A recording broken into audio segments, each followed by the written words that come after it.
to be launching a tasty pastry. It's a low-carb Pop-Tart. It's got 3 to 4 grams of net carbs, and we love this show. This is our best place to be in LA.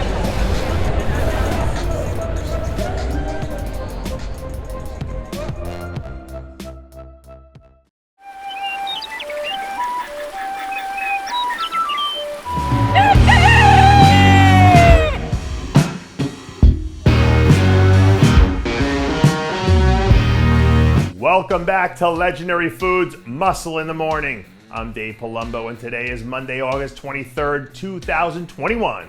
Let's find out what's going on in the world of bodybuilding and fitness. Do you know how many people say looks can be deceiving? Well, here's the thing. Sometimes they're not. Sometimes what you see is what you get. And right now we're looking at Rafa Brandao, and he looks pretty damn good if you ask me. Last week, Rafa released 2 new updates that gave his fans their first behind-the-scenes look at what he's been working on for the last few months. And if you're a Rafa fan, there was a lot to look at there. It looks like he's managed to add some quality muscle from the front and back without having to sacrifice his waist or any of the structural details that make his physique so unique. At this point, where and when we see him step on a bodybuilding stage next still seems to be up in the air.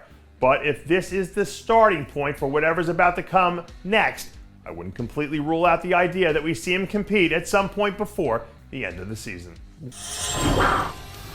Here are some words that I haven't said on this show for quite a while. Ladies and gentlemen, buckle your seats because we have a Cedric McMillan sighting coming your way. All of a sudden, over the last few weeks, Cedric seems like he's slowly starting to creep out of his social media hibernation, which I'm sure had to come as a major shock to the system for all of the Cedric McMillan fans out there.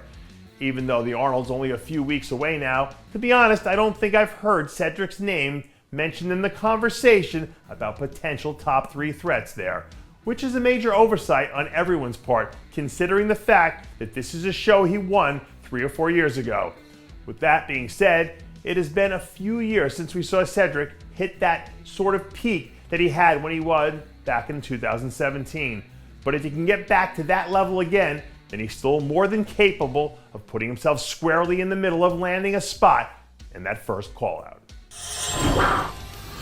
It's been a few weeks since we talked about the Arnold Classic UK, which looks like it's shaping up to be another one of those primetime events coming up in October. And according to reports, it looks like that might be a potential landing spot for Ryan Terry to make his season debut. The rumors from the other side of the pond are that Ryan is finally coming into the start of a contest season healthy for the first time in the last 2 or 3 years. And he believes that he's ready to get back to the form he had a few years ago when he was consistently a top 2 or 3 finisher at the Olympia. Pound for pound, Ryan probably has more experience competing at the Arnold and Olympia than any other athlete in the division right now, aside from probably George Brown.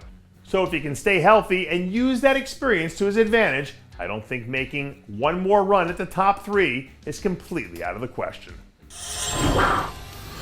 One of the keys to being successful in business is being able to see the trends and patterns in your industry as they happen. Because if you can't, 9 times out of 10, you end up playing catch up. And at that point, it's almost too late. You get left behind while everyone else rides the wave.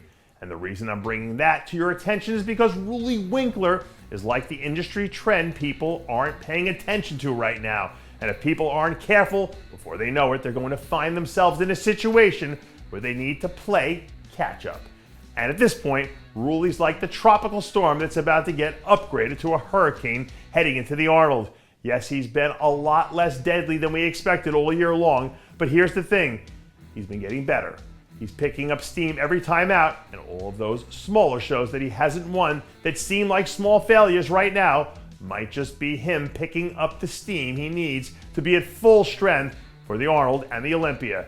And if Category 5 Roelly touches down at either one of these 2 shows, is there a doubt in anyone's mind about him wiping out everyone and everything in his path?